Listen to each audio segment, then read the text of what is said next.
बीबी पर्दे रहे थी, ड्योडी लगे थी बाहर, अब गात उगाड़े फिरती है वह बड़कुतिया बाजार। बीबी पर्दे रहे थी। पुराने समय में ये ठाकुर लोग, राजपूत लोग या वैसे भी जो राजा महाराजा थे, वो अपने घर की औरतों को बाहर नहीं निकलने दिया करते थे। वो उनको पर्दे में रखा करते थे। घर के अंदर काम या तो नौकर करते थे या फिर वो खुद घर के जो पुरुष होते थे वो सारा काम किया करते थे। अपनी औरतों को घर से बाहर नहीं निकलने दिया करते थे, पर्दे में रखते थे, उनको अपने घर की इज्जत माना करते थे। तो परमात्मा कहते बिना सतगुरु की भक्ति के वो पर्दे में रहने वाली बीबी अगले जन्म में मरने के बाद परमात्मा के विधान अनुसार फिर वो पशु योनि में जाती है और फिर वो कुतिया बनती है, कुतिया।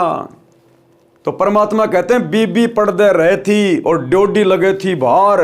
बाहर उसके नौकरानी, नौकर वगैरह खड़े रहते थे उसकी सुरक्षा में। अब गात उगाड़े फिरती है वह बणकुतिया बाजार। अब वो नंगी होके घूम रही है। वो पर्दे में रहने वाली घर की इज्जत एक भक्ति ना करने से, सतगुरु के सत्संग ना सुनने से, अब वो गात उगाड़े फिरती है बणकुतिया बाजार। ये दुर्गति करवा ली उसने सत्संग में ना जाने से। वे पर्दे की सुंदरी सुनो संदेशा मोर। परमात्मा कहते हैं वो जो सुंदरियां, घर की इज्जत, वो स्त्रियां जो पर्दे में रहा करती थी, सुनो संदेशा मोर कि उनके बारे में सुन लो मेरी बात। गात उगाड़े फिरती हैं करे सरायों शोर। अब वो नंगी होके कुतिया बन के सरायों में शोर करती है। सराय यानी धर्मशाला। कोई आने जाने वाले रुक जाया करते थे रात्रि को सराय में, धर्मशाला में, और जब वो खाना खाते थे तो एक रोटी टूक के लिए वो घर की इज्जत जो पर्दे में रहा करती थी अब कुतिया बन के उस खाने वाले की मुंह की तरफ देखती है, कब ये मेरे को रोटी का टुकड़ा डाले, कब मैं खाऊं। एक टूक के लिए वो काजू किशमिश के हलवे खाने वाली स्त्री, और जब वो एक आधा टूक डालेगा साथ में 10 ग्राम मिट्टी भी खाएगी वो। तो सतगुरु के सत्संग ना सुनने से उस जीव ने अपनी कैसी दुर्गति करवा ली। नक बेसर नक पर बनी, पहरे थी हार हमेल, सुंदरी से कुतिया बनी, सुन साहिब के खेल। परमात्मा कहते हैं देखो इस काल के खेल। वो महंगे महंगे सोने चांदी के गहने पहनने वाली, 9 लखा हार पहनने वाली, कहते हैं अब वो सुंदरी से कुतिया बन गई। सुन साहिब के खेल, देखो परमात्मा के खेल। भावार्थ, मनुष्य जीवन प्राप्त प्राणी यदि भक्ति नहीं करता है तो वह मृत्यु के उपरांत पशु पक्षियों आदि आदि की योनियां प्राप्त करता है। अरे भैया, आम इंसान की तो औकात ही क्या है। इस परमात्मा के संविधान के अनुसार, विधान के अनुसार, जिसको दुनिया भूल चुकी है, जिस प्रकार हमारे शरीर के ऊपर हमारे भारत देश का संविधान लागू होता है, इसी प्रकार शरीर के अंदर जो आत्मा है, रूह है, उसके ऊपर परमात्मा का संविधान लागू होता है।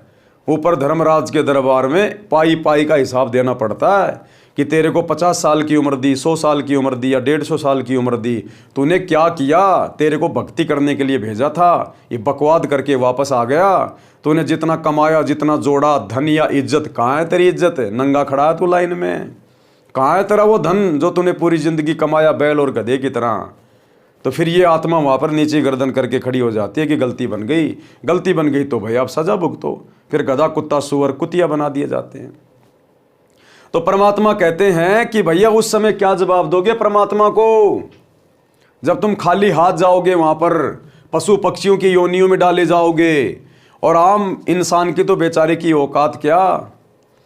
गरीबदास जी कहते हैं तेरी क्या बुनियाद प्राणी तू पेंडा पंथ पकड़बो।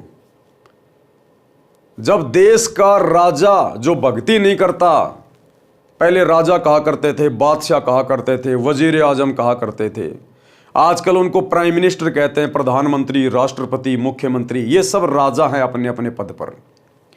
तो गुरुदेव कहते हैं एक हरि की भक्ति बिन राजा गधा होए, और माटी लदे कुम्हार की घास न डाले कोई। देश का राजा भी अगर सत भक्ति नहीं करता है, और सत भक्ति पूरे विश्व में वर्तमान में केवल सतगुरु रामपाल जी के पास है, बाकी भूल जाना। ये बड़े बड़े आश्रम, बड़े बड़े मठ बना के जो बैठे हैं आचार्य शंकराचार्य, 2 देले की भक्ति नहीं है, अपने नरक की टिकट पक्की करवा रखी है। तो बिना सतगुरु की सत भक्ति के तो देश का राजा भी मरने के बाद में गधा बनता है। सोचिए फिर आप और हमारे जैसे आम प्राणियों की क्या औकात है। अगर भक्ति नहीं की तो ये दुर्गति यूं की यूं तैयार है, यूं की यूं तैयार।